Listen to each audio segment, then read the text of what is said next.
My Lords, it seems appropriate that we are discussing the Terrorism Protection of Premises Bill today on the 10th anniversary of the Charlie Hebdo massacre in Paris. Armed with Kalashnikovs, two Islamists, enraged by the satirical magazine's depiction of the Prophet Muhammad, stormed into a workplace and murdered 12. There was a memorial protest at Trafalgar Square this morning. Well done to the organisers, Our Fight UK, and all attendees, because it's important that we don't forget. Yes, 10 years ago, Je suis Charlie rang out as an international call to action in defence of the Enlightenment principle that no idea, no belief, no figure is beyond scrutiny or satire, and we were united then against the culture of fear that Islamist terrorism was trying to impose on free speech, on a free society. Sadly, within months, too many liberal apologists in the arts, literature and media started to argue that the cartoonists had been a bit too offensive to Muslims, that perhaps the staff were asking for trouble. And also since then, terrorist atrocities have become too normalised in European cities, in my opinion. So I am all for any measures that tackle terrorism head on. But I still have concerns about this particular legislation. I've heard the message to this House from Dan Jarvis, Minister of State, the Home Office, who, to quote him, gave a gentle word of encouragement to colleagues in the other place, talking to us, calling for consensus and stressing that the bill should proceed smoothly. And that sentiment has been echoed here today and by the letter from the Noble Lord, Lord Hanson, who has urged us to deliver without further delay. I'm also aware of the emotional weight on our shoulders here. The bill has been called Martin's Law, as we've heard, in honour of Martin Hett, so brutally and tragically murdered in Manchester Arena attack in 2017. And I'm very conscious that these legal changes have been vigorously and compellingly argued for by Martin's mother, Figan Murray, for years, as we've heard. And despite the undoubted admiration that's been expressed here today for Figan's courage and determination, I do think that we need to take a step back. Our obligations as legislators means we need to remain cool and dispassionate in bringing in laws and ensure that legal changes are fit for purpose, proportionate, and we consider the unintended consequences. And in that sense, I agree with the Noble Lord, Lord Anderson of Ipswich and the Noble Lord Frost that however emotional this might be, however serious it is, we've got to be cool-headed. There are certainly points of concern and clarification that need to be probed over the course of the stages of this bill, and we shouldn't have undue haste. On a positive note, I too welcome some modifications this government has made to the bill, and I'm glad that concerns raised in consultations and pre-legislative scrutiny were listened to, especially the raising of the standard tier from 100 to 200, which will remove a large portion of, for example, village halls from scope. I actually disagree with Figan and Brendan Cox and Nick Alworth and the Martin Law team, who is in a briefing for us today urging us to return to a starting threshold of 100. And indeed, I'm actually rather concerned that the bill gives the Home Secretary discretionary powers to lower it to 100 without any clarity as to what might justify such a measure. I'm also pleased that the education settings are now classified as standard duty premises regardless of capacity, although I'm rather mystified that universities and higher education institutions are not included in this. We've already seen the way the costs of security measures are being used as an excuse to close down debates on university campuses, and the last thing we want to do is to turn universities into fortresses as against any public debate in any way. It's positive that the government claims to want a lighter touch approach, but as we know from bitter experience, any powerful national regulator can lead to mission creep, and the paraphernalia around regulation is what worries me. I'd like to assure, or rather not assure, the noble Baroness May, who's not in her place, that the consultants she talked about are already queuing up at the doors of those of us who organise events, offering to give us, cheap advice on how we can comply with this law. So I do declare an interest here. The Academy of Ideas, which I'm the director of, organises public events and debates that range from our annual Battle of Ideas Festival, now in its 20th year, that attracts thousands of members of the public, to more modest salon seminars and panel discussions. So we work with a wide range of venues of all shapes and sizes. And of course, this bill will impact on our work in terms of potentially the costs added on to hiring the venues, of liability, etc., and that bureaucracy. But more crucially, the aim of our work is, at the Academy of Ideas, is to reinvigorate the public square and cultivate political and social engagement for particularly young people, but for all ages, at town hall type gatherings, to open up conversations for the public with the public in public. And it's that broader public square that may be adversely affected by this law if we don't keep our eye on it. Civil society, people self-organising, getting together, grassroots gatherings, it's those that risk being curtailed.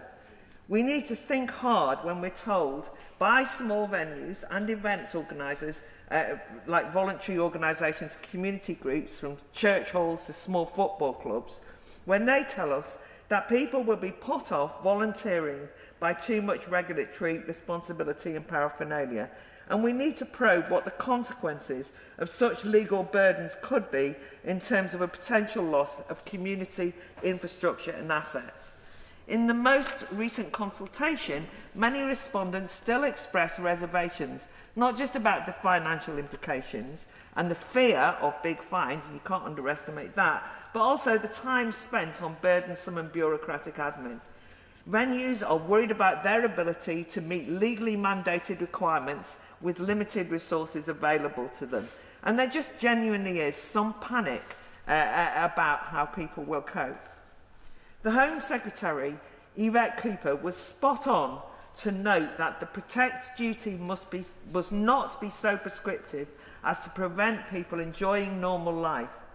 Yet when we consider the plethora of venues swept up by this law, pubs with beer gardens, swathes of the hospitality industry already on its knees, libraries, museums, galleries, entertainment venues, even childcare facilities, lots of places where people socialise. These are places where normal life happens. So I appeal to Yvette Cooper's idea there that we must ensure that while it might not be the intention of the bill, that there are no consequences that will lead to a more restricted public square, a more impoverished normal life, because otherwise the terrorists win. The Minister says that this bill will save lives, and that's quite a gulp moment.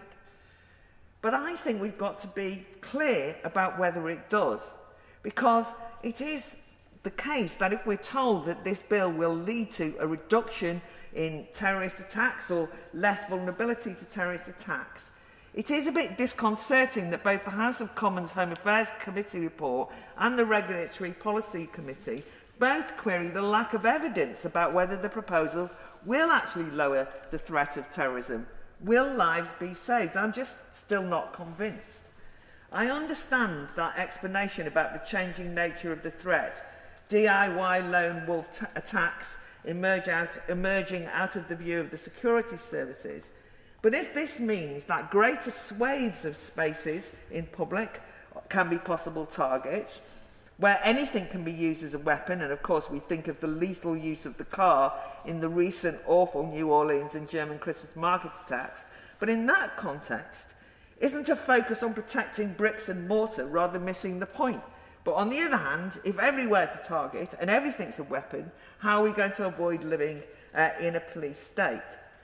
The worry is that the legislation can lead to energy expended on a process-driven, box-ticking approach that possibly misses, for example, the deeper cultural and social challenges that we face.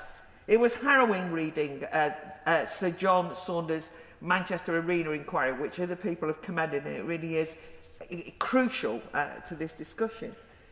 And reading about the preventability of Salman Abedi's suicidal atrocity and the catalogue of failures in the months, even hours, before he detonated that terrible bomb at the Manchester Arena.